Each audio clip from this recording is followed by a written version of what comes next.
Welcome to an overview of safety analysis of 4-lane to 3-lane conversions presented by PennDOT, the Pennsylvania Department of Transportation. In this video, you will learn the application of Highway Safety Manual, or HSM, predictive methods in the safety evaluation of 4-lane to 3-lane road diets on both urban and rural roadways. Analysis is done differently for each type due to differing availability of safety performance functions, or SPFs, and crash modification factors, or CMFs. The main learning objectives of this video are shown here. We will initially talk about the HSM Part C analysis with SPFs for the existing condition.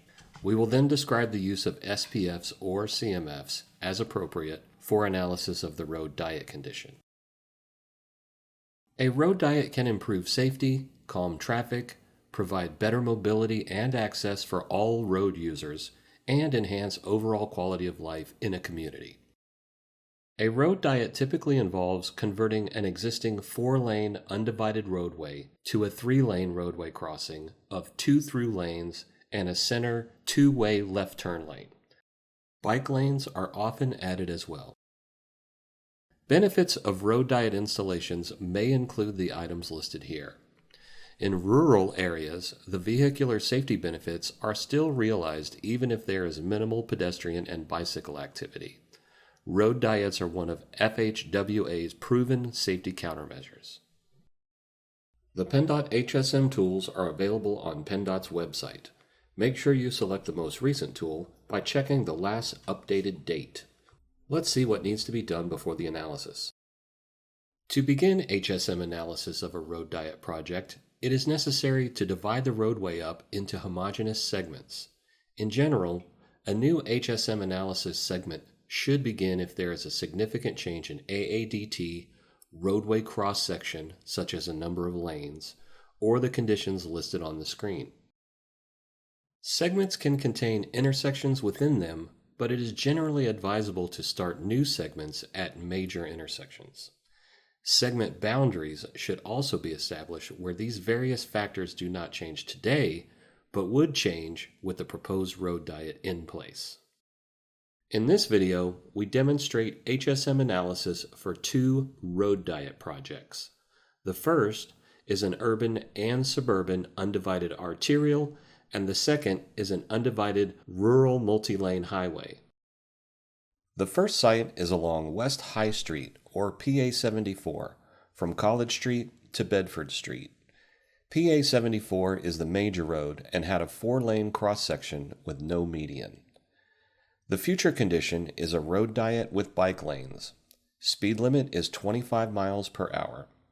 We have gathered traffic data as well as crash data for the last 5 years prior to the road diet implementation. We have decided to segment the corridor into 2 segments with no intersections. We also have reviewed the crashes and assigned them to the segments. So let's begin the analysis. Open the PennDOT HSM Tool A and click on the toolbox. A new window will pop up and you should enter general project information. Input existing condition data into the tool and then select which facility type you are analyzing. In this case, it's urban and suburban arterial. Since we want to use PennDOT's regionalized SPFs, you should select County Model. We have 2 segments and no intersections. We also want to select providing both predicted and expected number of crashes. We have the observed crash data by site, so we select the first option and click Continue. Next, you need to input the segment information. All of the blank required information for each segment should be filled out in order to proceed with your analysis. Since we are analyzing an undivided 4-lane road, we select 4U segment type. Blue inputs do not need to change. Enter historical crash data at the bottom and go to the next segment. Repeat the procedure for the second segment or as many segments and intersections as you have, and then select Next. If you want to create a detailed report or you want to include a crash type summary of the observed project crashes on the report, you must enter crash numbers by type. So click on Create Report and enter the crash numbers by type. The detailed report will tell you the total predicted crashes, observed and expected crashes, and also a PSI or potential for safety improvement. We utilize Tool B to assess the safety of a build alternative. Prior to that, we must identify suitable CMFs. But where to find them? FHWA has assembled and committed to maintaining the currency of the knowledge based on CMFs through their CMF clearinghouse. Many of the researchers who worked on the HSM also assembled and reviewed the information and presentation of CMFs in the FHWA database and continue to do so. Star rating is a quick way to see how reliable a CMF is on a scale of 1 to 5. The stars are assigned based on study design, sample size, standard error, how potential bias is addressed, and the data source for the evaluation. So let's get started on finding the applicable CMFs. First, from the CMF Clearinghouse website, search for Road Diet.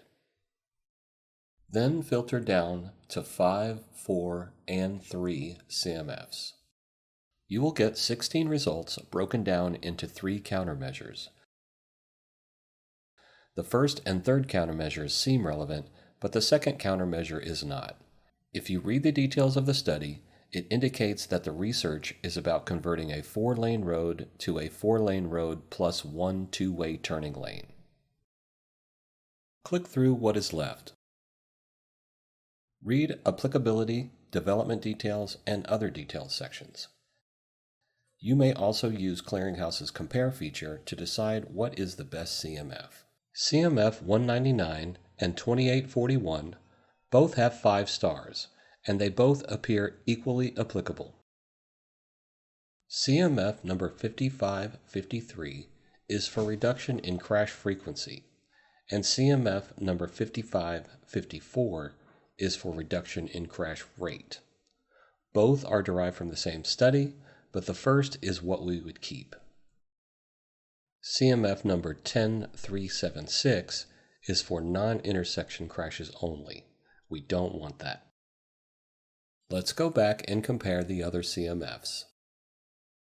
CMF number 11128 through CMF number 11136 are broken out by intersections and segments, and we are looking at the whole project, so these would be more challenging to apply. Let's look at the rest of the CMFs. CMF number 7828 and 7829 are only 3 stars and all Florida data.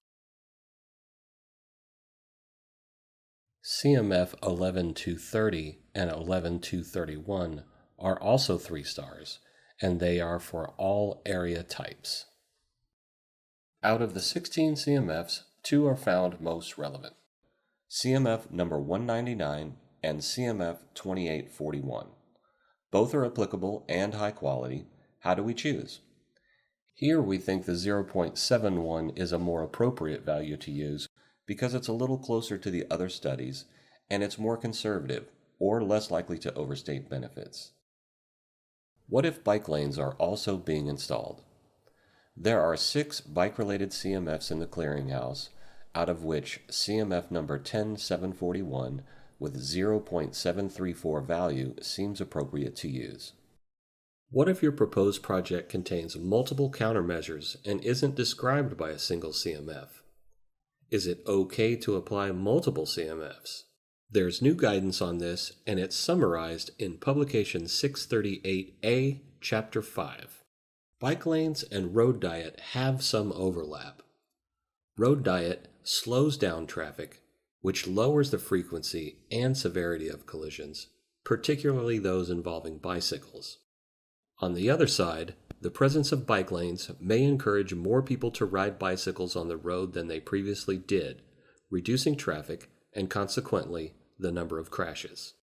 For a road diet analysis with bike lanes, the dominant common residuals method seems to work well. More details are available on the CMF Clearinghouse website.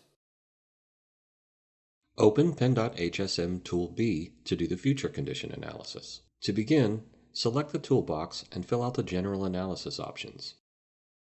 One alternative will be examined, a road diet with bike lanes. This video does not include economic analysis. Click Continue. Tool B allows you to import information about the existing condition from Tool A. Select your Tool A file. Click on Alternative Analysis and select Alternative 1. For each segment, we include information regarding CMFs. Use the drop-down menu for the first countermeasure. As none of the available CMF are appropriate for our case study, choose user number 1, then edit the CMF. We call this CMF a road diet. As was previously shown, CMF number 199 has a value of 0.71 for all type of crashes. Now choose the second user countermeasure and add CMF for the bike lane with a value of 0.734.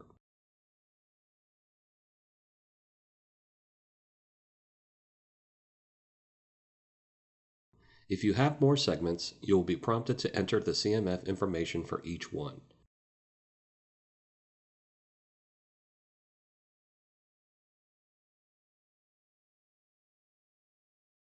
The final step is to choose the method for using multiple countermeasures. This analysis employs the dominant common residuals method. Hit Next, then the analysis results for the total number of crashes, crashes involving fatalities and injuries, and crashes involving property damage only will be provided. As you can see, there will be a decrease in crashes of all severity levels following the implementation of the road diet.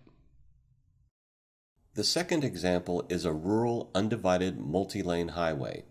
We selected US 20 in Erie County in Pennsylvania, from Imperial Parkway to Water Street, a total of 2.65 miles. Follow the same steps as in the urban arterial example using the A tool. However, on the General Information tab, we choose Rural Multi-Lane Highway as the facility type. For the future condition analysis, we would need a CMF. However, there is no relevant or appropriate rural road diet CMF available. We should note that the CMF clearinghouse is always updated and there could be new ones not shown in this video. In this case, we need to use a second SPF for the proposed condition. We treat the proposed condition as an existing project and run another A tool. In this method, the facility type changes from rural multi-lane to rural 2-lane. Note that the EB method would not be applicable for the proposed condition because the facility type has changed and the crash data is not representative of the new geometry. Since the area type is rural, no CMF for the bike lanes will be applied. The results of two A-tool reports will be compared manually. The number and severity of crashes over what's expected determines whether a site is a good candidate for improvements. The A-tool for before condition showed 4.52 expected crashes per year, while the A-tool for after condition showed 3.55 predicted crashes. This means 0.97, almost one crash reduction per year, took place. Changes in crash severity might also be expected as a result of the implementation of road diets. Results indicate that the fatal and injury crash frequency at this location would decrease from 2.11 in the before condition to 2.05 in the after condition.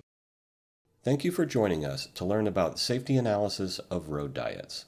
For questions, contact Jason Hershock, Manager of the Safety Engineering and Risk Management Unit.